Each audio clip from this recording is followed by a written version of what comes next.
Hello, welcome to Happy Vending. I'm Bill, and today I'm going to show you how to switch from cans to 20-ounce bottles on this Dixie Narco 276 stack machine. Stay tuned.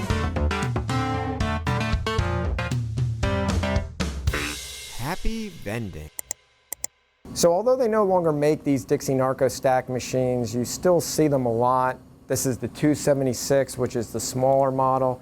They also make the 501E. The E stands for extended cabinet. It fits more product in there.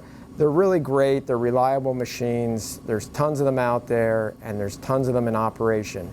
Now, if you have a Royal G3 machine, it's a different process for changing from cans to bottles. I'll put a link to my other video for that. But before I show you how to actually switch from cans to bottles on this machine, let's just talk a little bit about how it works. And for that, we have to know what rotors are, shims are, cams, and even rods. Come over here and let's take a look. So my machine is a 7-column machine. It has 7 columns, and each column has a rotor. This is what the rotor is. This is what the products actually fall into, like this. And each column has a motor, and the motor is attached to this rotor, and it spins it, and it dumps the products down the chute. Now, these are shims, and if it didn't have the shims, you could imagine that when this rotor spins completely upside down, all 3 cans are going to fall out and vend at the same time. And of course, we don't want that. We want them to vend one at a time. So what the machine has on the side are these shims. Now this one is for cans, 3 cans deep. See how these are 3 cans deep? You can fit 3 cans in the rotor. You actually could put a 4th can up here, but this machine isn't designed for 4 cans deep, at least not with this shim. This shim would be on the side, just like this.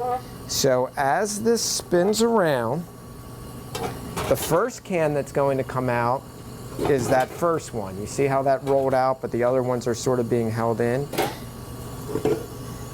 And then if you look at this, you see this little piece here, how it doesn't go beyond this point here. So this is where the second can will fall in, and this little 90-degree angle is what holds the 3rd can from falling. And of course it would be up in the air, and that second can would fall out, and the 3rd can is being held.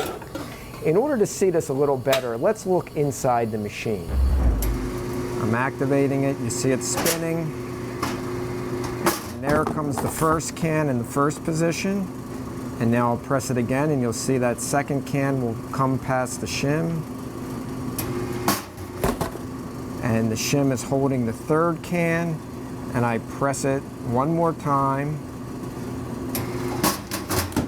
The rotor now will spin all the way up, and the 3 cans will fall into the rotor so that it's ready for the next round. The cams for the Dixie Narcos are behind this metal plate. It has 2 black tabs that you lift up and pull this plate off. Just make sure you don't pull on any of these wires and mess them up. This machine has the brown cams. Here's the vend switch. When it falls up into this little groove, it stops the motor from spinning. So when you pull this up and spin this to different positions, it changes how many grooves are on the can.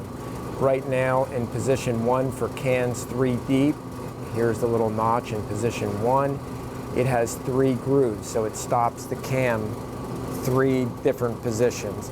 And that's what allows that rotor to fill up all 3 cans and then move slowly into 3 different positions so that it drops each can one at a time. Let's watch it as I vend.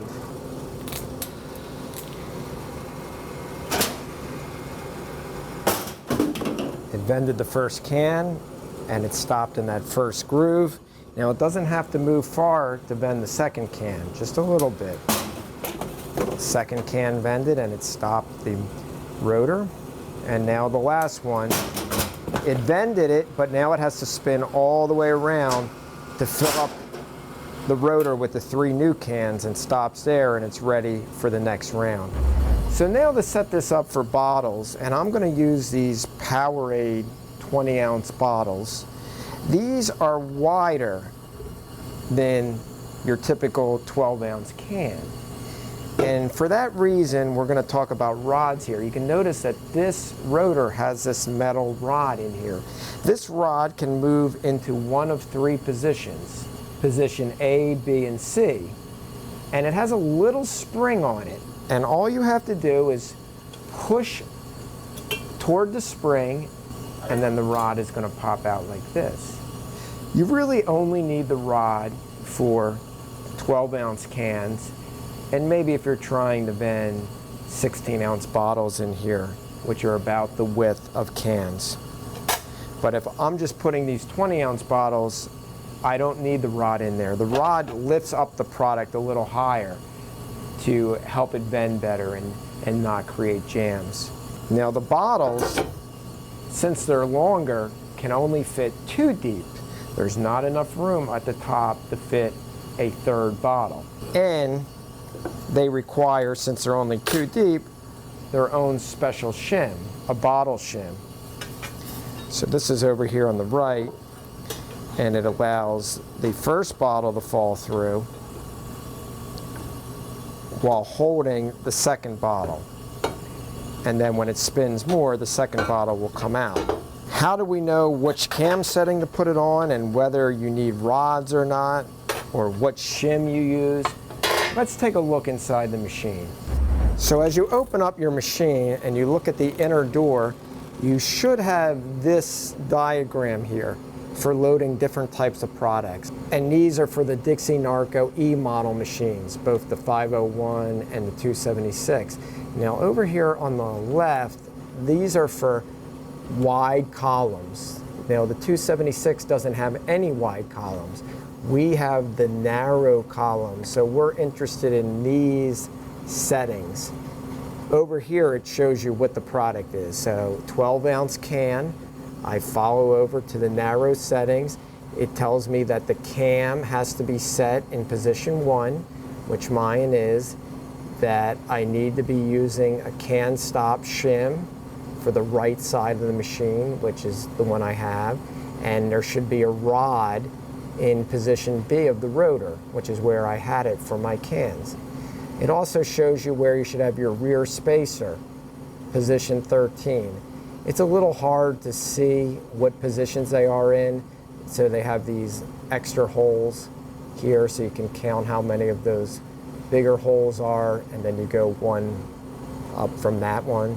Now I'm using Gatorade bottles, so they're a little different than these long neck bottles, which are the Pepsi or the Coke Contour bottles.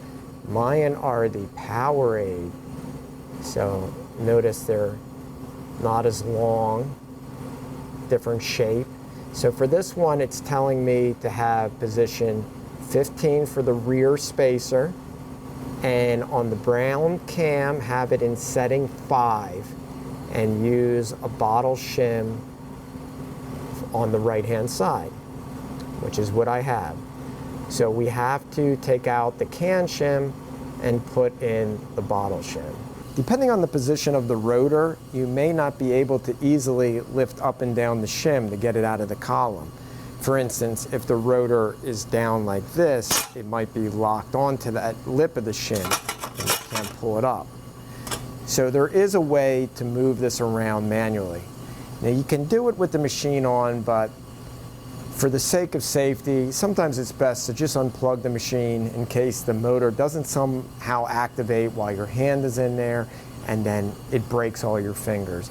So I'm going to unplug the machine and show you how to rotate the rotor manually. We're going to change out this 3rd column. It is set for cans. We're going to set this for 20-ounce bottles. You open up your gate, and in there you can see the rotor is in the up position for the products to fall into it. And here is the can shim, and it's sort of locked in there, and it's not allowing me to get that. So I want to spin that rotor around.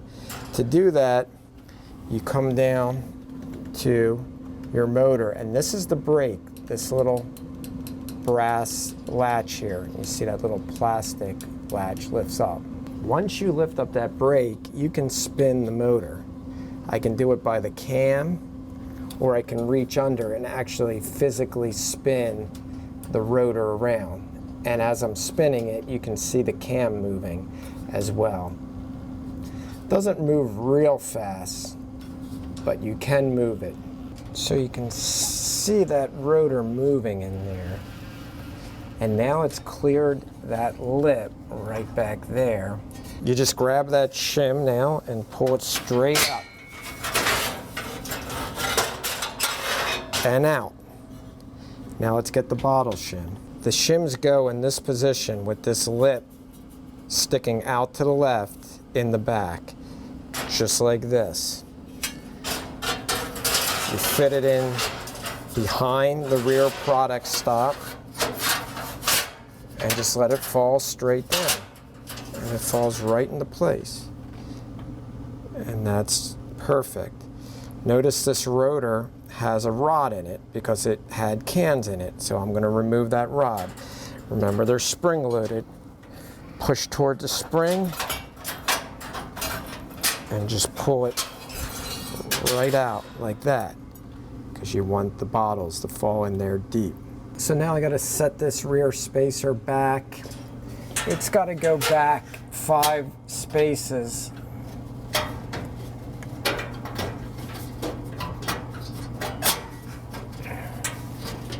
So it's at the 3rd big hole. It is a little hard to get your hand in there and to see the holes, but you want to make sure both sides are equal. Down here on the bottom, let's do the right side first, go back 5 spaces, and then take this side back 5 spaces. The final step here is to set the brown cam setting to number 5. Now it's a little hard to see, but right now the cam is in the 1 position and the 5 position is right down here near the tab. To change this, you just pull up on the tab and spin this until you get it into the right hole. And now I have 1 opening and 2 openings on the cam, so it's only going to stop in 1 of 2 places, and hopefully that vends these bottles properly to deep. Let's load product. When loading in the product, you want to put the caps toward the back, and you got to make sure you put enough in that you depress the sold out switch here in the front. And you want about a 1/2 inch of space in there between the bottle and the sold out switch so that they don't jam in there. And the back spacer setting that they have on the machine, it's sort of like a little guide there, like an estimate. As they change the size of these bottles, those settings might change. Like I felt it was a little tight, so I put it back another couple notches from the 15 position when I saw how snug the bottles were. Let me put 2 more in there.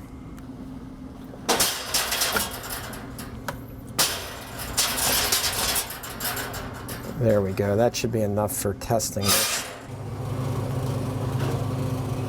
Now, the rotor is not homed yet because this switch is not in 1 of the 2 openings because I manually spun it. To get it to home, I'm going to have to depress this door switch here.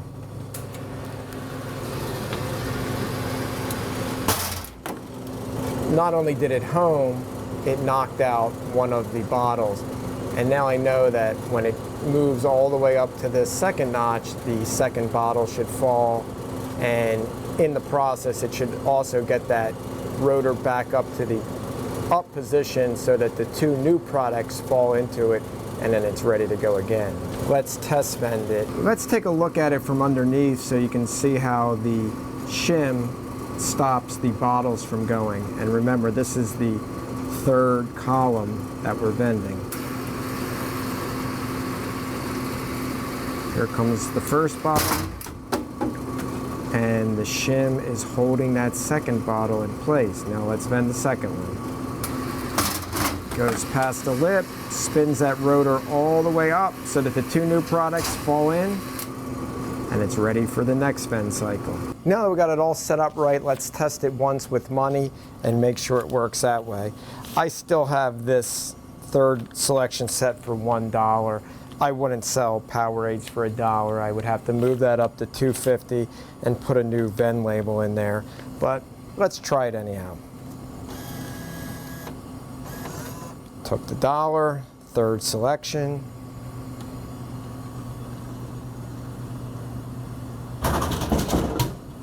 There we go. Vended one product perfectly. Well, hopefully now you know how to switch from cans to 20-ounce bottles in a Dixie Narco 276 or 501E machine. Well, as always, happy vending.